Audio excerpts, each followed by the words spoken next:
Bom, agora que a gente viu então que existe aí os isômeros desses glúcidos, a gente vai começar a ver de uma forma mais aplicada agora, e a parte é mais importante. Primeiro, então, a definição do glúcidos, a gente falou que são compostos aí polidroxialdeídos ou polidroxicetonas. A nomenclatura deles é muito fácil. Se é composto de aldeído, vai ter aldo, quantidade de carbono, nesse caso 1, 2, 3, tri, depois osa. Então isso daqui vai ser aldotriosa, aldotetrosa, obviamente 4 carbono, aldopentosas, 5 carbonos, grupo aldeído. Mesma coisa aqui dos compostos com o grupo cetona. Vão ser ceto, número de carbonos, depois osa. Cetotriosa, cetotetrosas, cetopentosas. E também aqui cetohexosas. E os compostos mais importantes para a matéria e nutrição, obviamente, são os compostos que o nosso organismo utiliza aí como fonte de energia. E a primeira informação que eu falei para vocês é que as nossas enzimas aí trabalham só com a série D dos enantiômeros desses glúcidos. Então é por isso que a gente vê no livro aqui representações das séries aí D. Nem representa a série L, porque as enzimas humanas não trabalham aí com as séries L, só com a série D. E quais vão ser importantes aí? Dentro das aldohexosas, a gente vai ter a D-glucosa e a D-galactosa. Detalhe aqui que a D-glucosa e a D-galactosa são epímeros aí, uma da outra, como eu já fiz análise para vocês. E a glucose é tão importante que é com esse composto que um órgão ou um tecido aporta energia para outro órgão e outro tecido. Já falei para vocês que a moeda energética celular é o ATP. Porém, o ATP ele não sai da célula. Se eu tenho uma condição de uma alta entrada de nutrientes, a entrada de energia, uma das coisas que eu posso fazer é armazenar, como o fígado armazena, glucógeno, que a gente vai ver aqui, que é um polissacárido, e depois, em condições de baixa quantidade de consumo de nutrientes e baixa energia, quando a glucose começa a baixar a nível sanguíneo, eu posso transformar esse glucógeno novamente em glucosa. Que a gente já sabe que os níveis de glucose sanguíneo têm que ficar num valor aí entre aproximadamente 70 a 110 mg por cento a nível sanguíneo. A glucose aí acaba tendo um papel fundamental em todo que é metabolismo humano. E também um outro monossacarídeo aqui importante é a D-frutosa, que é uma cetohexosa. Então, monossacarídeos importantes, todos da série D, obviamente. Uma cetohexosa, que é a D-frutosa, e dois aí aldohexosas, que é a D-glucosa e a D-galactosa. Também falei, se a gente pega aí um desses monossacarídeos e deixa em solução, vai formar a reação aí hemacetal, que vai acabar dando ciclos. Os ciclos vão dar a forma alfa e a forma beta, que vai ser importantíssimo agora no estudo de disacarídeos e polissacarídeos. Como eu já deixo um exemplo aqui da aplicação disso. A gente tem aí a amilase salival, que é um tipo alfa-amilasa. Então, ênfase aqui para alfa-amilasa. Se ela é uma alfa-amilasa, obviamente que ela vai só conseguir acelerar as reações aí, reações de hidrólise do tipo alfa 1,4, como a gente vai ver. E o amido é formado por ligações alfa 1,4. Alfa, como a gente sabe, era daquele OH, como mostrado aqui, o H que estava embaixo do ciclo, embaixo do plano do ciclo, ou oposto a esse grupo aqui, que a gente vai fazer uma ligação glicosídea, como se juntasse esse OH que estava aqui antes com esse outro OH aqui dessa molécula do lado aqui, esse OH estava no carbono 1, era o OH para baixo, tipo alfa, então por isso que vai chamar a ligação aqui do tipo alfa 1, do carbono 1, que ligou com a hidroxilo do carbono 4.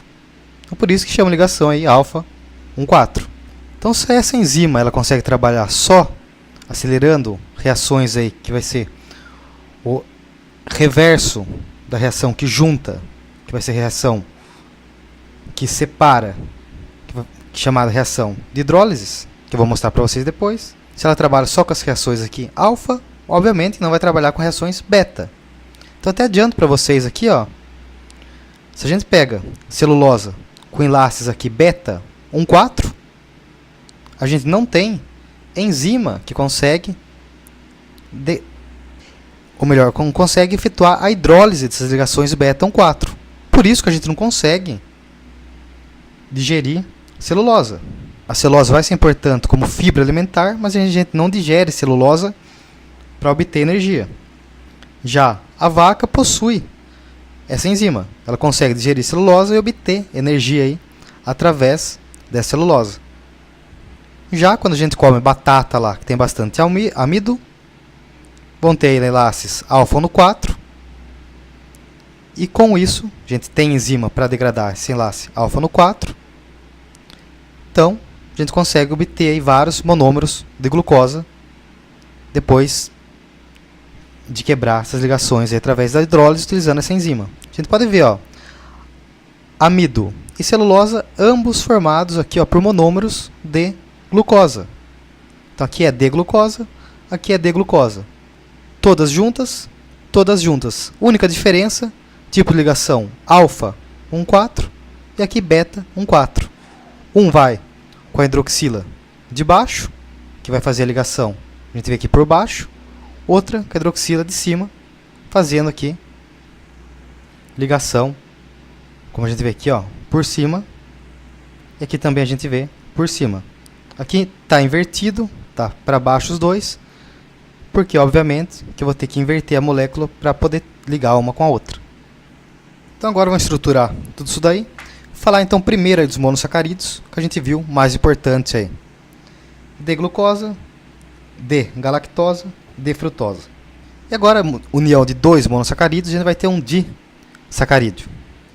E ligando então esses carbonos aí anoméricos, aquele que a gente sabe lá que tem o centro quiral através do ciclo, a gente tem um enlace chamado O-glucosídico. A gente vai ver os exemplos desses enlaces. Então esse enlace aí, O-glucosídico, como é que é? Que eu dei um exemplo para vocês, ó. Eu tenho a hidroxila aqui no carbono 1 e no carbono anomérico aqui alfa, porque a hidroxila está para baixo. Vou reagir com a outra hidroxila do carbono 4. A ordem de contagem aqui sempre vem do carbono anomérico, nesse caso, porque foi ele que estava lá naquele grupo aldeído que deu origem a esse ciclo. Então a contagem vai ser aqui, 1, 2, 3, 4, 5, 6. Obviamente 6 carbonos. Obviamente uma aldoxosa aí. Então, a gente vai ter uma reação aqui de uma hidroxila com a outra. Vai ter uma desidratação, sai água, vai ter um enlace aqui do tipo O-glucosídico. Então, quando eu pego aqui, ó, duas D-glucosas e vou fazer o enlace do tipo aí alfa 1 no 4, vou ter um disacarídeo importantíssimo que é maltosa. Agora, se eu pego mesmas D-glucosa aí e faço união do tipo beta 1,4, já vou ter a celobiose. Que a celobiose a gente não tem também enzima para digerir, enquanto a maltosa, obviamente que sim. Outro disacarídeo importantíssimo é a lactosa, que também é chamada aqui, até como o livro fala, açúcar do leite. Que é o quê? É a união de uma D-glucosa com uma D-galactosa por enlaces beta 1 no 4, como mostrado aqui, ó. Hidroxila, que estava aqui em cima, obviamente por ser beta na galactosa, com uma hidroxila no carbono 4. Aquele mesmo esquema que eu falei para vocês. Por isso vai estar, então, ligações aí do tipo beta 1,4. Aí muita gente pode perguntar, mas por que você acabou de falar que o ser humano tem enzimas que digerem somente alfa 1,4? Eu falei que o ser humano tem enzimas que digerem alfa 1,4 no caso de duas glucosas junto, formando a maltosa. Como aqui, ó. Isso daqui é uma glucosa, isso daqui é uma glucosa. Agora a gente tem uma coisa diferente aqui. Isso daqui não é mais glucosa. Isso daqui é galactosa. Tanto é que a gente vê que tem essa hidroxila aqui, ó, tá para cima, enquanto essa hidroxila aqui tá para baixo. E a gente tem enzimas que conseguem digerir ligações do tipo beta 1,4, mas entre galactosa e glucosa. E só o fato de ter essa hidroxila aqui de um lado ou do outro vai mudar totalmente a geometria espacial desse composto. Então, a enzima que serve para você digerir aqui a maltosa, que tem alfa 4, ela não vai servir para digerir a lactosa, que tem enzima beta 1,4. Vão ter que ser enzimas diferentes para esse composto aqui e para esse composto aqui. Que, obviamente, se um até chama maltosa e outro chama lactosa, que são coisas aí diferentes. Podem até ter estruturas químicas parecidas, mas isso, quando se pensa aí a nível macroscópico e faz várias análises, a gente vê que são compostos aí totalmente diferentes. Propriedades físicas diferentes, como solubilidade, ponto de fusão, etc. Várias análises vê que uma coisa é totalmente diferente da outra. E o terceiro disacarídeo importante aí vai ser a sacarosa. A sacarosa vai ser a combinação de uma glucosa e de uma frutose. O enlace alfa 1, beta 2. A gente vê aqui que essa daqui, ó, que era a glucosa, tinha o OH aqui para baixo, enquanto que essa, que era a frutose aqui, tinha o OH aqui para cima, assim. Se juntou os dois, saiu água e deu esse tipo de reação aqui, ó, alfa 1, beta 2, que vai dar então origem à sacarose. Pode falar também que esse sacarose é um açúcar não redutor, devido à formação aqui do enlace de carbonílico, apesar de ser um detalhe, é que quando tem esse tipo de enlace aqui, não sobra nenhuma hidroxila para fazer uma outra ligação e continuar aí a polimerização, como sobra aqui, por exemplo, ó, no caso da maltosa. E a gente vai ver depois também no caso lá do amido. Ó. Tinha essa hidroxila aqui de baixo, reacionou com essa 4. Aqui vai sobrar outra hidroxila para reaccionar e assim continuar polimerizando. Como a gente vê aqui, ó. Aqui era a hidroxila alfa 1. Aqui também vai sobrar uma hidroxila, ó, alfa 1. Então faço a ligação aqui. Depois posso usar essa hidroxila aqui. Pegar uma outra glucosa. Fazer outra ligação. Perder outra água e polimerizando. Como a gente vai ver no caso do amido. Só por isso que a gente chama aí de açúcar redutor. Quando pode ir polimerizando. E açúcar não redutor, quando, como aqui no caso a sacarose, não tem como. Então agora a gente vai ver os polissacarídeos, que nada mais é do que vários monômeros aí, vários monossacarídeos ligados. Os que têm função energética a gente já fala aqui, ó, principalmente em laço tipo alfa. As plantas armazenam a energia em forma de amido. E os seres se alimentam aí das plantas. Eles vão degradar esse amido em várias glicose, obter energia e pode também, se está sobrando muita glucose, muito nutriente, armazenar essa energia também em forma aí de outro polissacarídeo chamado glicogênio. Então a gente tem aqui que o amido formado aí por dois polímeros, amilosa e amilopectina. Amilosa, polímero linear, formado sempre aí por enlace do tipo alfa 4, vocês já sabem o que é. Já a amilopectina ramificada, formada também por estruturas lineares com enlace alfa 4 e ramificações que aparecem aqui em enlace alfa 6. Então, por isso que eu expliquei tanto esse negócio de alfa ou de beta. Agora vocês têm ideia disso, vocês sabem o que é um enlace aí alfa 6. Vamos ver aqui, ó. Enlace alfa 4. Hidroxila alfa, carbono 4. Agora alfa 6, ó. Esse daqui é o carbono 1. A hidroxila de baixo aqui é alfa, que vai reaccionar com a hidroxila do carbono 6. Aqui tinha uma OH. Tinha uma hidroxila aqui, fez a reação lá de desidratação, perdeu água, formou uma ligação desse tipo aqui, que causa aqui, ó, uma ramificação. Estava vindo uma estrutura linear assim, e agora tem uma ramificação, como mostrado aqui também. Ó. E o glucogênio, falei para vocês, é a reserva principal de energia nos animais. Ele é altamente ramificado. Se é altamente ramificado, vai ter aí glucosas aí, ou resíduo de glucosa, unido de forma linear, com enlaces alfa 1,4, e as ramificações aí, com enlaces alfa 1,6. E já a informação aqui, o principal lugar de armazenamento desse glucogênio é no fígado e nos músculos. Já a celulose aí, ó, tipo de ligação beta 1,4, ligação beta 1,4, que nós, seres humanos, não temos aí enzima para digerir e usar de forma energética essas ligações beta 1,4.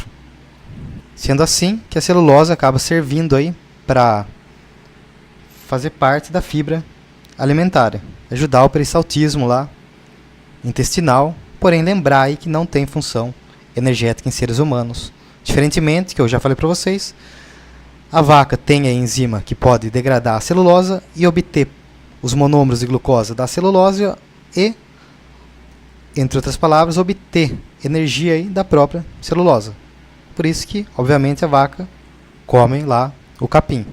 Então é importantíssimo ficar para vocês, o amido enlace alfa no 4 de monômeros de glicose, celulose, enlaces beta 1,4, também monômeros de glucose. Diferença entre almidom ou amido e celulose, somente aí o tipo de enlace. O que obviamente vai dar toda a diferença, porque enzimas humanas, no caso de quando tem glucose ligadas entre si, somente conseguem acelerar reações de hidrólise aí, de ligações do tipo alfa 1,4. Então, se a gente vai ter aqui a formação desse enlace especial que eu falei para vocês, ó, entre duas hidroxilas, saindo água, uma reação de desidratação que forma um enlace aí, glucosídico. Quando eu tenho um polímero ou um disacarídeo, como mostrado aqui, e eu quero absorver lá nas células intestinais esse alimento, pensando nesse amido ou um disacarídeo, ele só vai ser absorvido na forma de um monossacarídeo. Então somente a gente vai absorver ou glucosa, ou frutose, ou galactose. Então para isso, eu vou ter que quebrar esse disacarídeo ou aquele polissacarídeo aí, que é o amidon. Para eu quebrar, eu vou usar a enzima que vai quebrar e também a molécula de água. É exatamente a reação inversa disso daqui. Essa seta vai para cá, é a relação que você perde a água. Se eu faço uma seta agora para o outro lado, eu vou ter que usar a água, com a enzima, obviamente, para quebrar essa ligação aqui. E isso se chama hidrólise do meu disacarídeo, do meu polissacarídeo, que vão ser reações importantíssimas, porque lembrando que em termos aí de hidratos de carbono, nosso organismo, nossas células intestinais, só vai absorver o que tiver na forma de monossacarídeo. Então só vai absorver ou de glucosa, ou de frutose, ou de galactose. Então vou deixar para vocês aí, falar mais uma vez, que é importantíssimo. Reação de hidrólise, tem um polissacarídeo, transforma aí em monossacarídeos, disacarídeos, ou o que seja, mas vou quebrar essa molécula complexa em unidades aí mais simples, através da água, então por isso chama hidrólise. E o inverso é a reação aí que vai formar os enlaces glucosídicos, que vai ser reações aí de condensação ou desidratação, porque perde essa molécula de água aí. Então a planta lá fez fotossíntese, fez a glucosa, vai juntar esse monte de glucosa aí em moléculas de amido através das reações aí de condensação, formando enlaces glucosídicos. O ser humano come, por exemplo, a batata frita lá, tem um monte de amido, vai ter que digerir esse amido, quebrar esse amido através das enzimas respectivas e também usando água através da reação aí, que a gente denomina hidrólise, quebra de enlaces químicos através da água.